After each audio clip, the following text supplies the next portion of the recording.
You are now tuned in to Unscripted Podcast.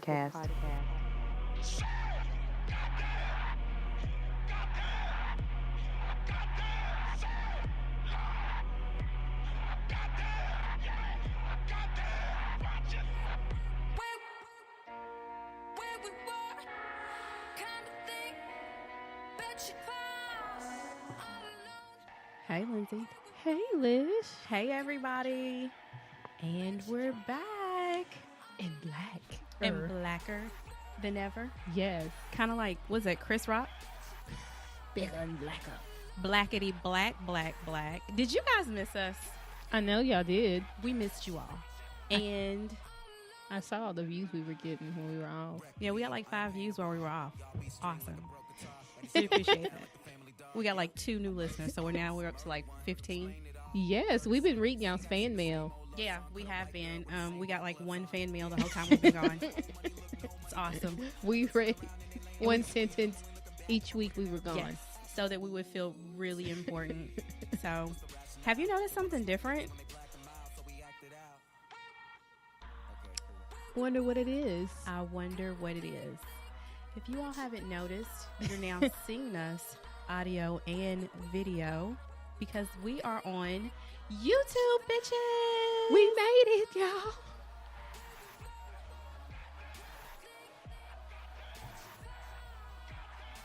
I think I'm gonna be a dancer, a professional dancer. I used to want to be one when I used to watch that box. You remember the box? And I will watch like those videos with all the girls dancing. Wait, you said when I used to watch that box. Wait, what? The box. Yes, I remember the box. And you wanted to be a dancer? Yeah, because I used to watch the Tootsie Roll and then like Rump Shaker, you know, and I would be like, I want to be like one of them girls. I want to be just like one of those girls. I aspire to be a girl who dances in a Rump Shaker video. So basically, you wanted to be Corinne Steffens before you knew who Corinne Steffens were, is what you're telling me. That is fucking hilarious. So, guys, we have on been... my twin bed dancing. Oh, okay. So, guys, we've been on a hiatus. We've been kind of busy from work and life and everything else. But now that our peak season is over at work and the holidays are over, we are back and we have something a little bit different for you. We thought that our first podcast back for season 2 of Unscripted Podcast. Yes, I said season 2, even though we never officially had a season 1. I feel like our first season was kind of like our... trial. Yeah, it was pilot. We'll call that a pilot. That was our pilot season of Unscripted Podcast, kind of to feel around to see if we really wanted to do it and to see how. And you guys were the guinea pigs for that. We went through a lot of different changes. We started out with like 1,000 people on the show, and now it's down to me and Lynn Dog. It's down to just us 2 as the primary hostess with the mostest of Unscripted Podcasts. But from time to time, we do have guests. Our 2 special guests are Jonika and Ayana. They will be our regular guests, so to say. We miss y'all. We miss you, ladies. But other than that, it's just going to be me and Lindsay thugging it, you know, doing our thing. And we thought that maybe we would do video. I know, and I'm kind of nervous a little bit. I am nervous a little bit because you guys never see us. You see us like in photos, sometimes on Snapchat, sometimes on Twitter. You see us sometimes on Facebook, but you don't get to see us talk and interact with each other. So this is going to be very, very different. I know, and it was already different for me to start podcasting. Like, yeah. I get really nervous and I'm scared to talk in front of people a lot. But since having the podcast, it's helped me out so much more. Right. And now it's video, and I'm like, oh, shit. It's funny that you say that because you just said that you wanted to be a video vixen. I know. Before this. So for you to make that, you know. I could be like in that Megan Good movie, Video Girl. Because you know how she was nervous at first? That was a good, listen. That legit was a good movie. Was that a Russ Parr movie or just a regular Black BET movie? It might have just been a regular old Black BET movie. Could have been a Russ Parr. I don't know. Russ Parr makes some pretty good Black BET movies, though. I'm not going to front on Russ Parr. Not going to front on him at all. So, guys, it is 2017. We made it through 2016. Those of us who did make it through 2016. Oh, shit. Yeah, because 2016 was trying to take us out. Anybody we all loved. It was like, my no, bitch, God. I'm taking it. I'm taking you with me. Like 2016 went out with a fucking bang. Mm-hmm. I think the biggest thing that happened in 2016, of course, is the death of democracy. Oh, God. Was there really a democracy, like, with the whole electoral college? Like, we know that it exists, but it really fucked us over this particular time. Hello, comrade, was what we'll be saying now. Oh my gosh. So I hope you guys watch the show The Americans so that you can get familiar. Yes. That's what it made me think of. Get familiar with espionage and spies, because that's the one where they're the Russian spies, like sleeper cells and shit, aren't they? Yeah, and it's like, you know, what's been going on with the past week or so when you know he's been our president-elect was investigated for this. It's like some Americans are like, oh, it's okay. And I'm like, he's messing with the Russians. Haven't you seen Rocky? Has anybody seen Rocky? Are we the only two people that really know what's going on? Any freaking movie in the 80s? What is wrong with these people?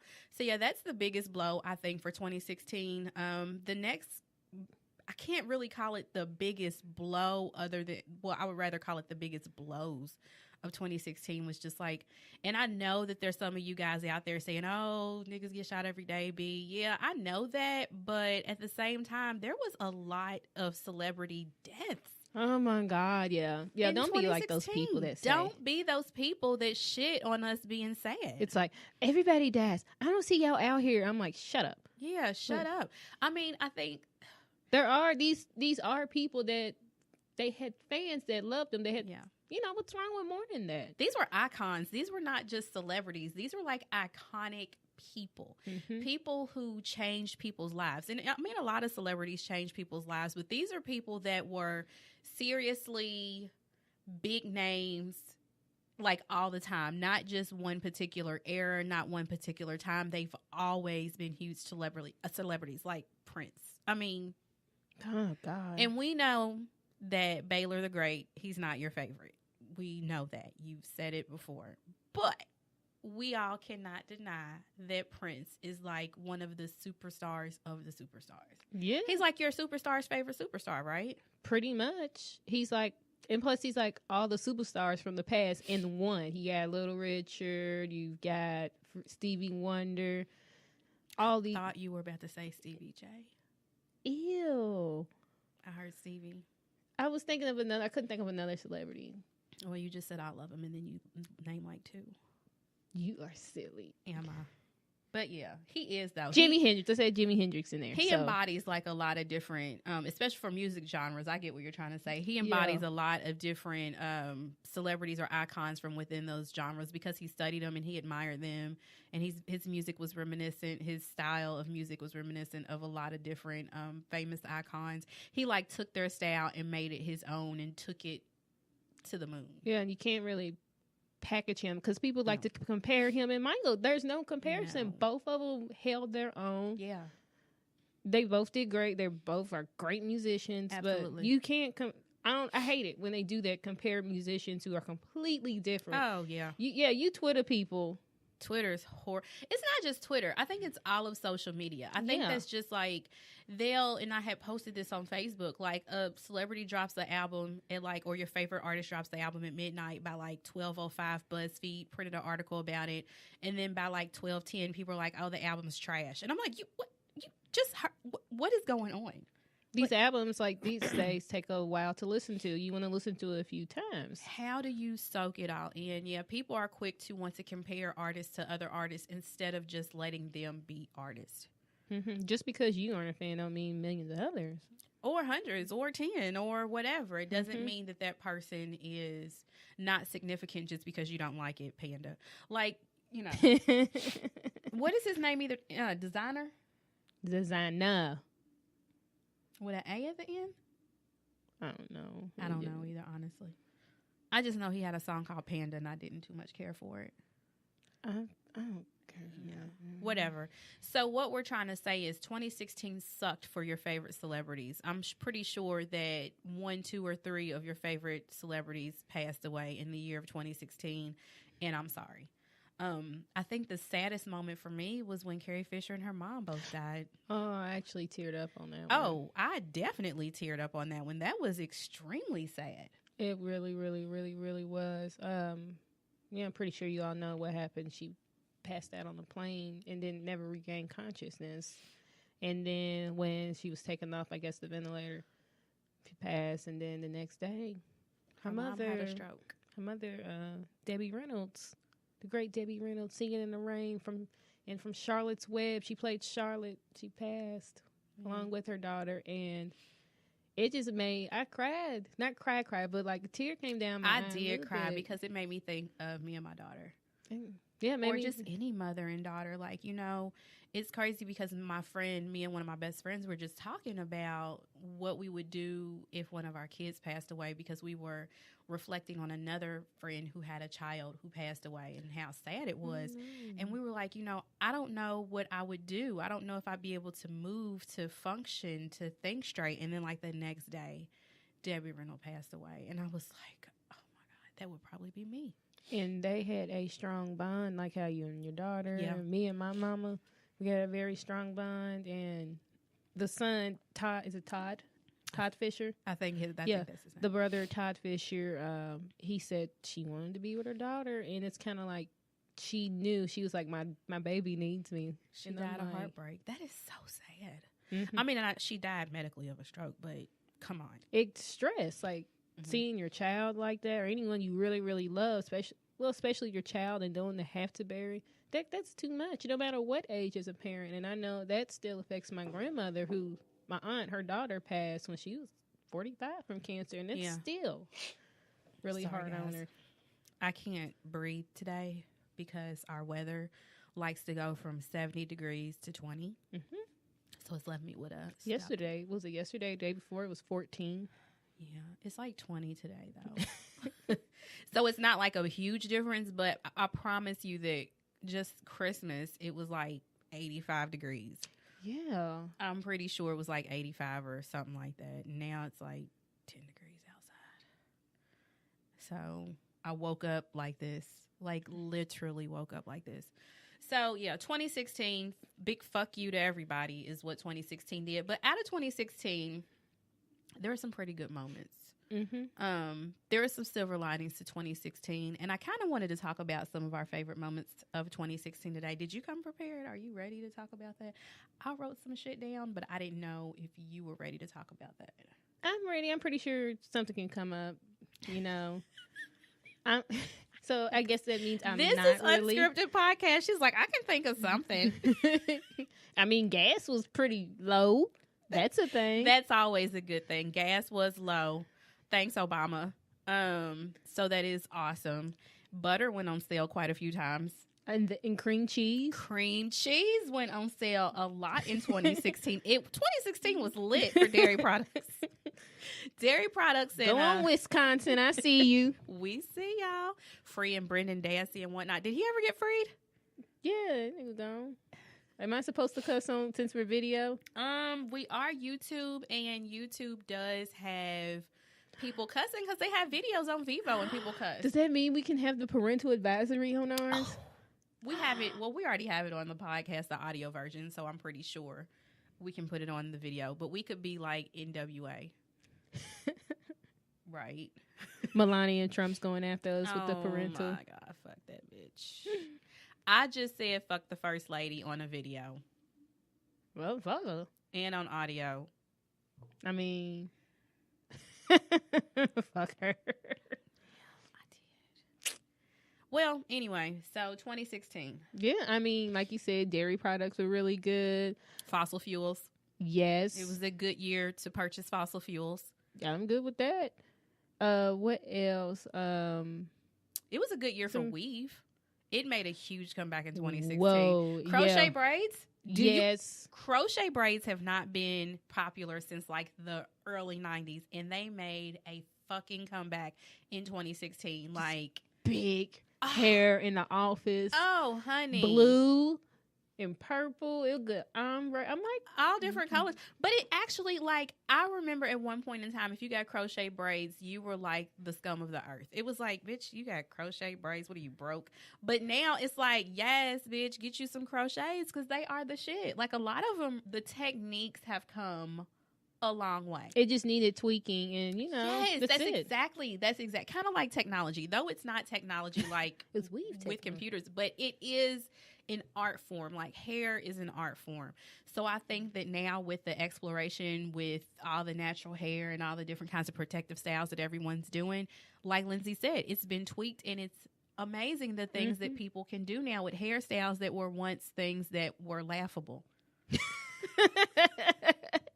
Crochet, you guys, like crochet with a crochet needle, but them shits I'm talking about, I will lay on YouTube for hours looking at videos of people crocheting hair into their head, and I'll be like, I wish I could do some shit like that. But the only drawback for me with crochet hair is that it's too big. Yeah, It's so much body. much. I can't do that. Like, it looks good on the people who do it, like that dramatic effect. I just can't see myself going to work like, You need me. coming out. That's what I think of, like Diana Ross or not Gloria Gaynor. What's Donna Summer? Because it's a big hair. Love to love you, baby. Going in the middies.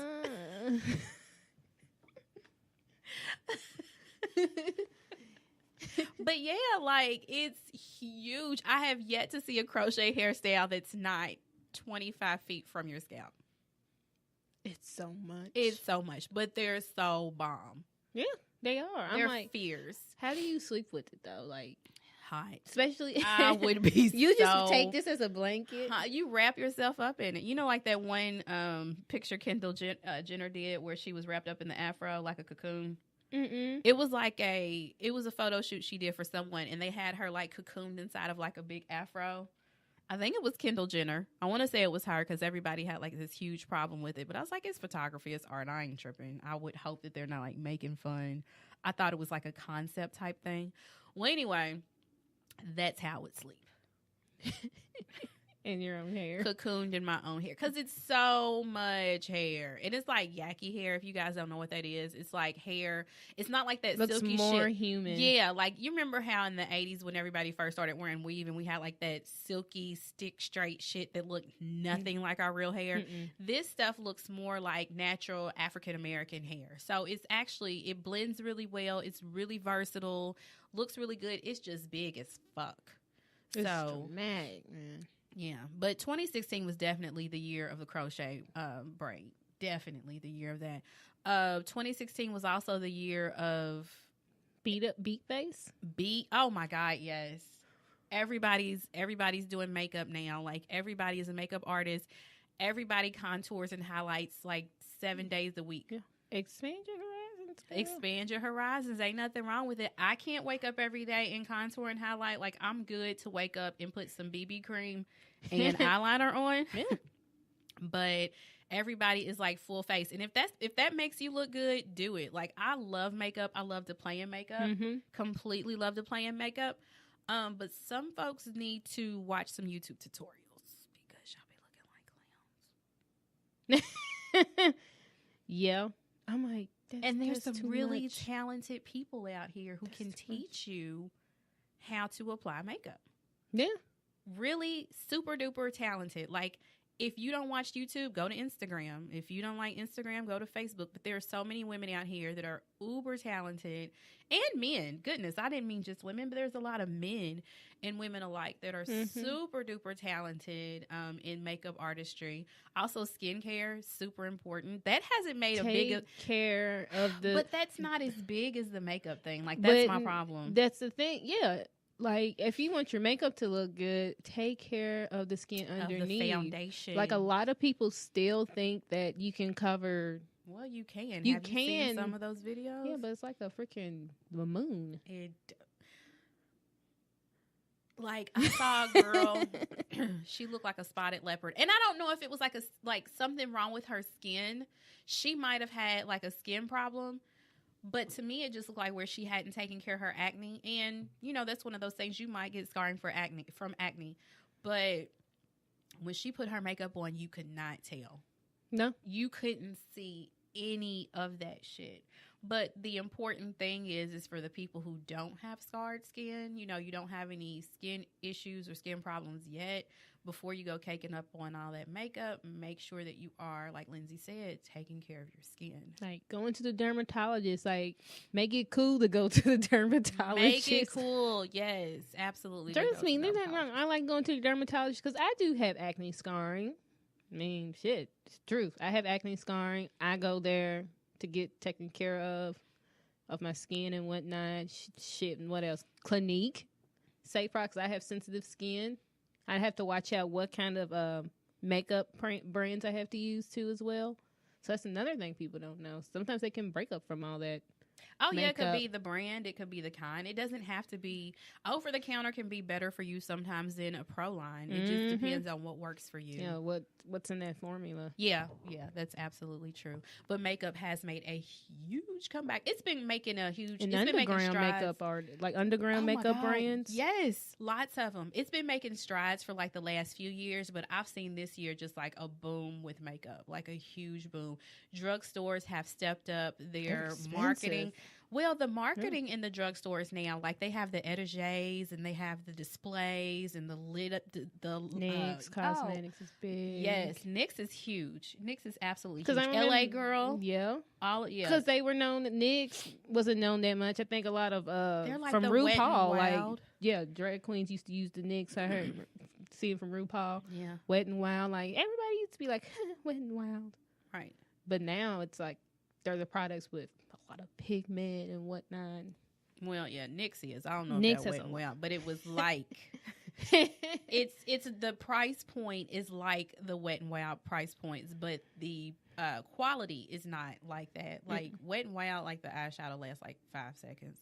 But I like their pencils. I do like Wet n Wild pencils. I ain't on front. I use their lip pencils. Yeah, their cold pencils are the shit. But yeah, makeup has made a huge boom. What else has come back in 2016? Let's see. Rap beef? It's the same niggas. Yeah, that's true. Everybody against Drake. And Drake. Everybody against Drake. Everybody versus those two are Soulja Boy. Well, yeah. It's them three. That's true. Did Soulja Boy have a lot of beef in 2016, though? Or what? Because I know he recently had something with Chris Brown. Like, something just happened where they're going to have a fight. With the IRS, I guess. Okay. So rap beef didn't really make a comeback. It's just always been there. Yeah, it's just always been there. It's just a game. The game. It really was a lot. Yeah, because it was the game. He had rap beef with everybody. Drake had rap beef with everybody. 50 had rap beef with Vivica Fox. But then didn't... And everyone, like the people, was it over in the Emmys? He had beef with the people at the Emmys because Power didn't get nominated. Oh, yes. He said, I'm going to quit and I'm going to have Floyd take over everything.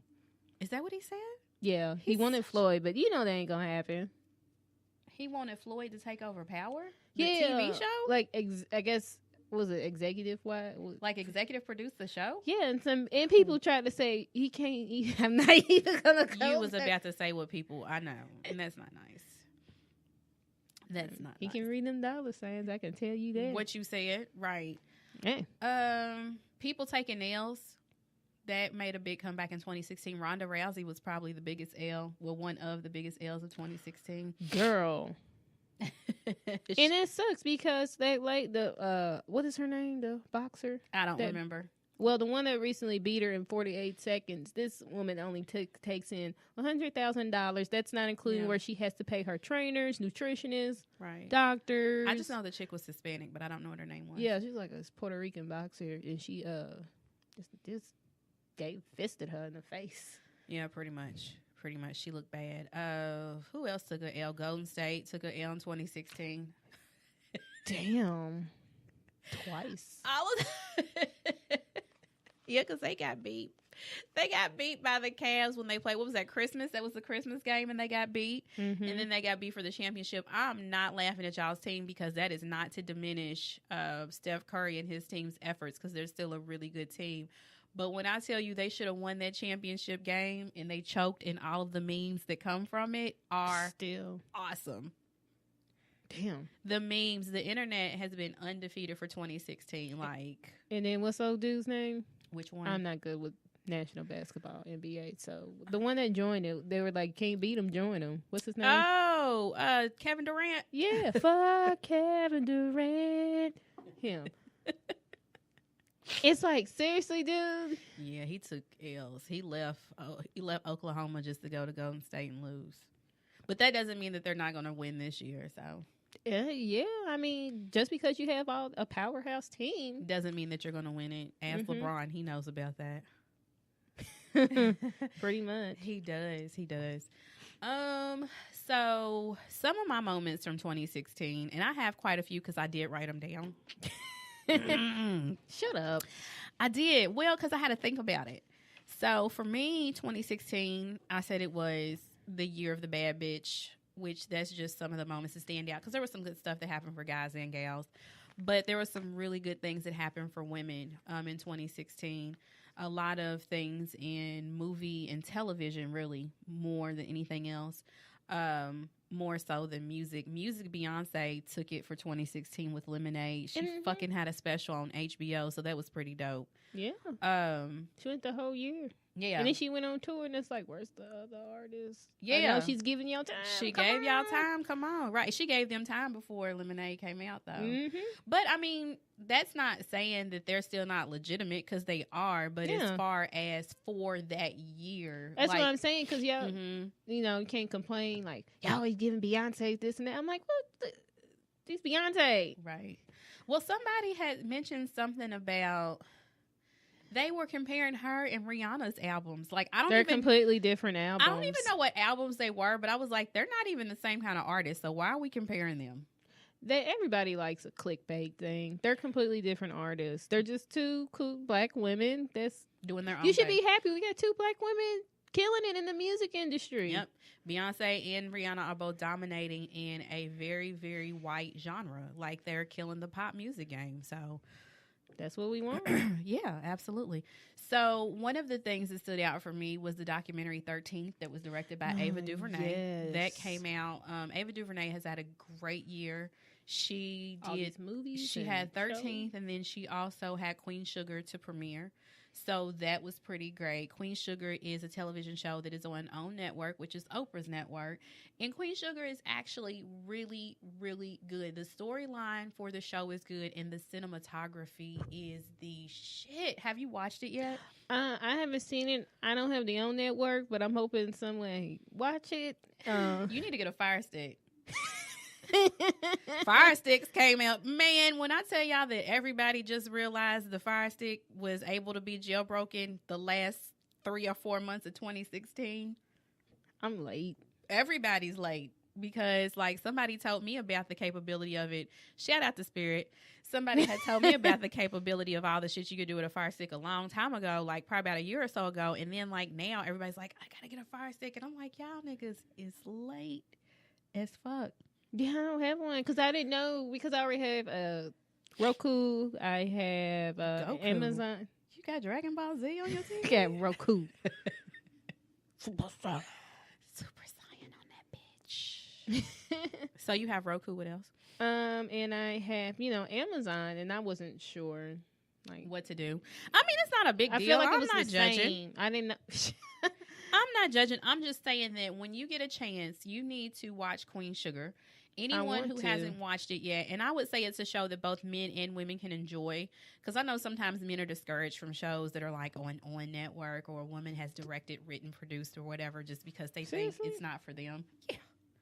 We watch shit that's made, directed, produced, starring with men all the time. It's time to get in touch with your softer side, guys. The show is actually really good. While it does have the star, it revolves around a woman. Like, the show is starring the star or the protagonist in the story. Her name is Charlie. But she also has a brother. His name is Ralph Angel, and he goes through a lot of things that black men go through.